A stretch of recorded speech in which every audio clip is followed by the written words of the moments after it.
And now here's Dan Pratt.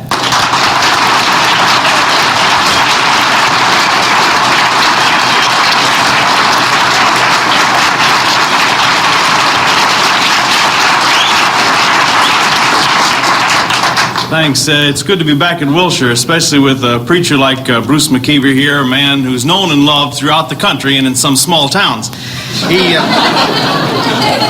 I've known Bruce back many years ago when he traveled under the name of Billy Sunday, and he's certainly come a long way, I can say that for sure. I almost feel as we get started here like the mosquito that saw an enormously fat woman.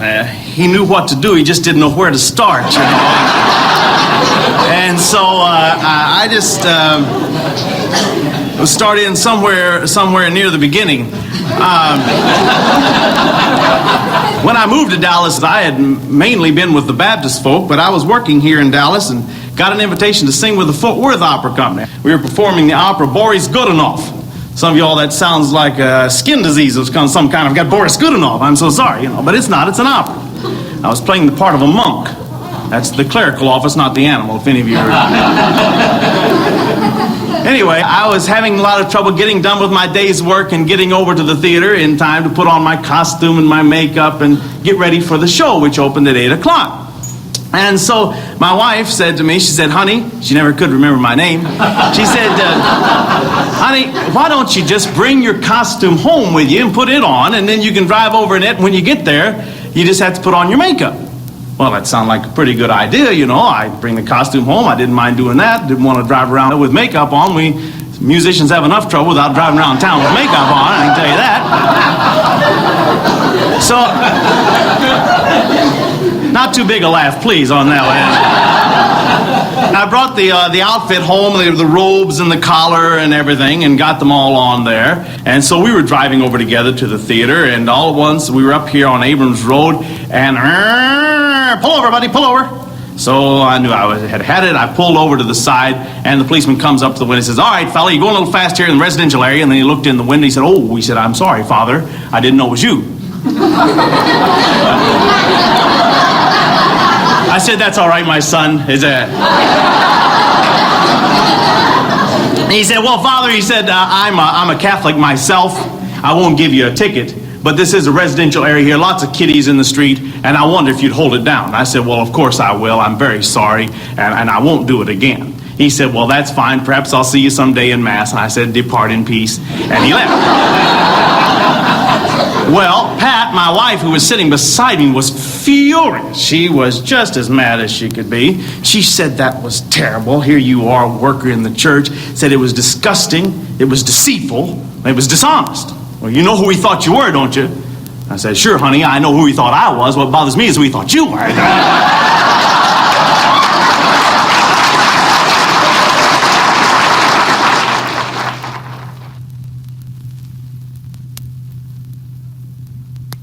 I found this in the Fort Worth Star-Telegram yesterday.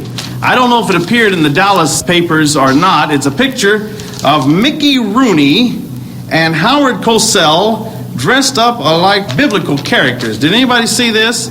And they are getting ready to present an evening of Bible stories as if the reporter were telling the story. Now, it's strange that they would do that, because this is what I had in mind for this evening in a little bit different vein. Mine is a more varicose vein, I'm sure, than theirs. But the people in biblical times did not have the opportunity that we have to come home of a busy evening, tired and worn, and ready to kick it all in, and be able to sit down in front of your TV set and see the horrible things that have happened during the day. It cheers you up somehow to know that you can sit there and see what part of the world fell off while you were at work. Now, since they didn't have this advantage that we are blessed with, it seemed to me to be a good thing if we could take some of the events that happened in the Old Testament and put them together into a news report that perhaps might have been available to these people had they had TV. Anyway, I've prepared something along that line, which we'll call the Old Testament news broadcast. Good evening, friends. The big hand is on the 2, the little hand is on the 4, and it's time for the 6 o'clock news.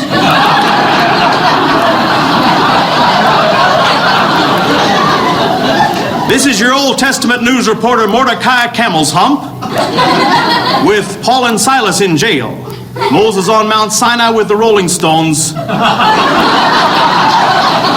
Job in severe pain. Thomas in doubt. Sarah in labor. And Bathsheba indecent.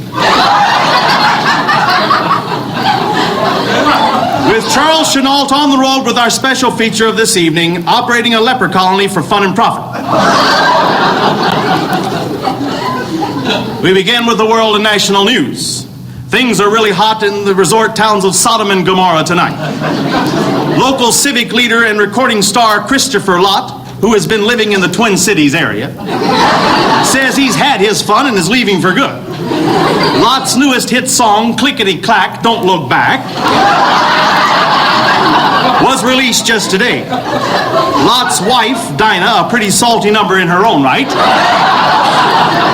was quoted as saying, "I get burned up every time I think of how they've treated my husband. Besides, their cows keep licking me."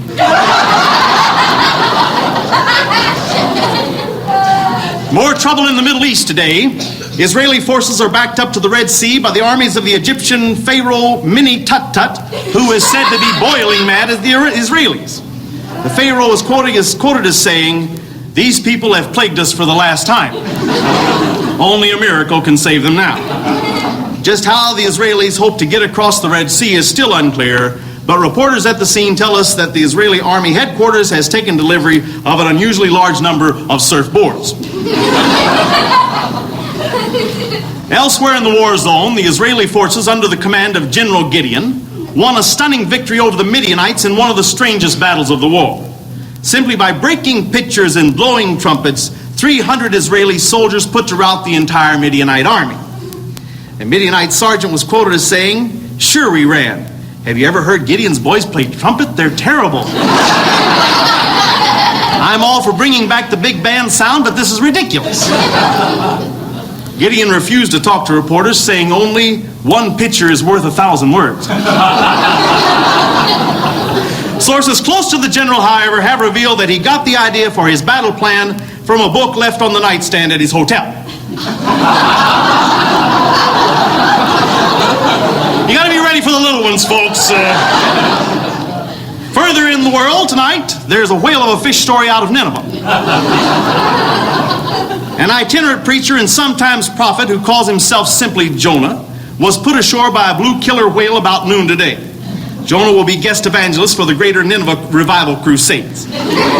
His singer will be arriving next week by freighter, but a dolphin is rushing his tent right over in time for the Friday evening services.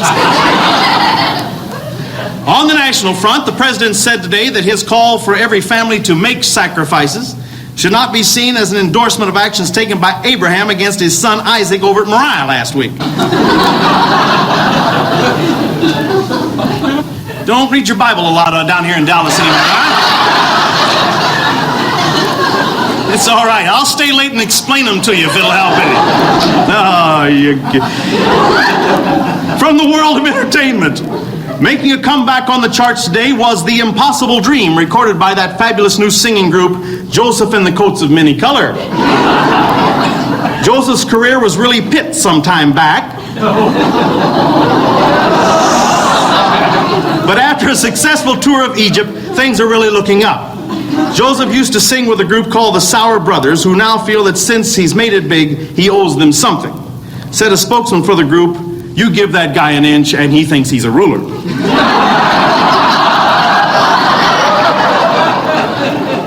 And now it's time for the local news, brought to you tonight by Gilead Deodorant Balm. How about it, folks? Feel like you just got in from wandering 40 years in the wilderness? Did your best girl just run off with an Abyssinian goat herder? When you raise your arm, do you lose your charm? Try Gilead Deodorant Balm. In recent tests made by the harem of Sheikh Berta Bacharach, wives using Gilead Deodorant Balm were shown to be 43% more attractive to the Sheikh than those that use brand X, 27% more attractive than those using brand Y, and 97.4% more attractive than the wives who use no deodorant at all. So remember, folks, ask for Gilead deodorant balm by name in either of the two popular fragrances, Swamp Mist and Camel's Breath. And now for the local news, Dateline East of Eden. Local playboy W.R. Sugar Kane was arraigned today on charges of first-degree murder. Kane allegedly slew his brother, R.E. Abel, in the fields of their family estate, the Garden of Eden Ranchero and Truck Farm. When interviewed today, Kane was quoted as saying, "Mother always liked Abel more than she liked me. I just got tired of him calling me an Aggie and I bopped him one. I can take a ribbing as well as my father, but not from that lousy snake in the grass." Further on the local scene, the question of officially imposed dress codes is back in the news today. The mayor and other city officials ordered local strongman and defender of the city gates, Sampson, to cut his hair above the collar as other city employees are required to do. Sampson has steadfastly refused to give in to their demands, saying simply, "I ain't cutting my hair for nobody. I got a lot of dirt on these city fathers, and if they push me too far, I'll bring their little house right down in on top."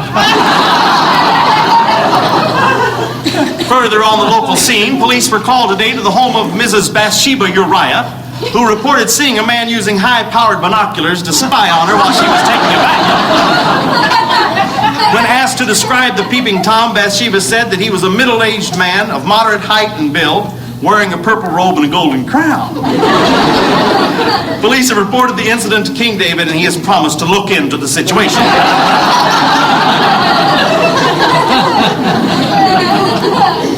On the society scene, King Solomon has announced plans to wed the Princess of Kashmir from the land of Nod. This will be Saul's 901st trip down the old bridle path. He is quoted as saying, "I just can't say no to a gal who needs a fella." Now, ain't that bigamy?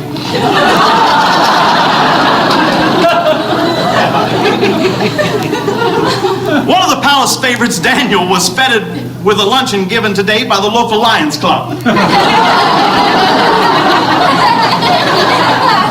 Daniel made a brief speech thanking the Lions for their help in a life-saving project in which he had been involved. The president of the Lions Club, Irving Katz, said following the luncheon, "Shut my mouth if that Daniel isn't one of the sweetest fellas you could ever have drop in on you."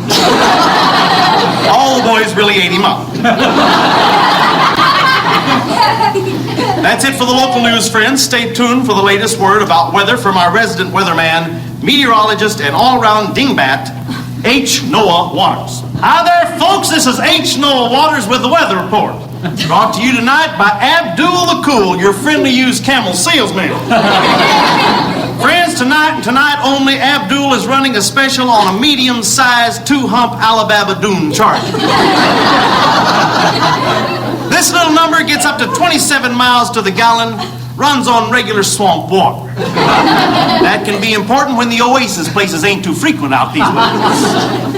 Yes, friends, this is the deal you've been waiting for. Bring in that tired, old, worn-out ox, donkey, caribou, llama, or other beast of burden, and drive out in this nearly new Dune Charger with camel's hair seat covers. This is a one-owner camel previously driven only by a semi-retired soothsayer who only said sooth on the festival of Muhammad Ali's birthday. It's a real powder pup. So come on in, folks. Kick his hooves, check his teeth, thump his hump. I think you'll agree a camel from Abdul is the best beast buy in town. And now for the weather. Weather conditions around the area are about the same as last night, but in Egypt it's 88 degrees, light shower of locusts. Over in the wilderness near Kadesh Barnea, it'll be very hot, 104 degrees, with a pillar of cloudiness during the daytime hours, and a pillar of fire there at night. Looks like widespread rains for the entire nation beginning tomorrow. As you can see by the weather satellite pictures, a large, wet, low front is approaching from the west. We expect this front to bring heavy rains to the entire area for about the next 40 days and 40 nights. There also may be some low-level flooding. Now, if you and the family plan to get out for a little outing in the country, this might be a good time for it. I myself plan to take the wife and kids and a few of the family pets up to Mount Sinai for a little outing. Hope to see you there. To those of you folks I won't be seeing again, it's been great fun, but it was just one of those things. And now here's Howard Costello with the scores. Thank you, Norm. This is Howard Costello with sports. Here are some late baseball scores, 8-4 and 10-2. The score of the big playoff game in the National League: Jerusalem Jayhawks 6, Caesarea Philippi Panthers 3, and the Cyprus Centipedes 2. And a partial score just in from Egypt: the Cairo Cats 4.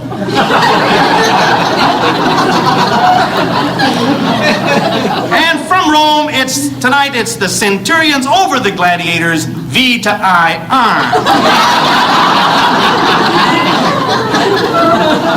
We have received word that the fishing in the Sea of Galilee is just great this weekend. You folks should really mend those nets and get it right up there. Reporters on the scene say that the fishing is really tremendous off the right side of the boat. That's right, folks, anywhere on the lake, just off the right side of the boat. And here's the big story of the evening. At the weigh-in for the big fight tomorrow, David came in at 98 pounds, 3 ounces. Goliath tipped the scales at an even 350 pounds. Although Goliath certainly has the advantage of weight and reach, the little guy is plucky, and he may just give us something to see tomorrow. I asked David if he had any surprises in his little bag of tricks, and he said, maybe, just maybe. Goliath has seemed confident all week. He told reporters just yesterday, the little fella has quite a reputation, but I ain't losing my head over this fight. I've lost a couple of fights lately because I went out and got stoned the night before the bout, but I'm not going to let that happen this time. When David heard the statements made by Goliath, he only said, the poor guy's got rocks in his head. Well, friends, that's our news for today. This is Howard Costello reminding you to be a good sport. Take a Pharisee to lunch this week. Thank you.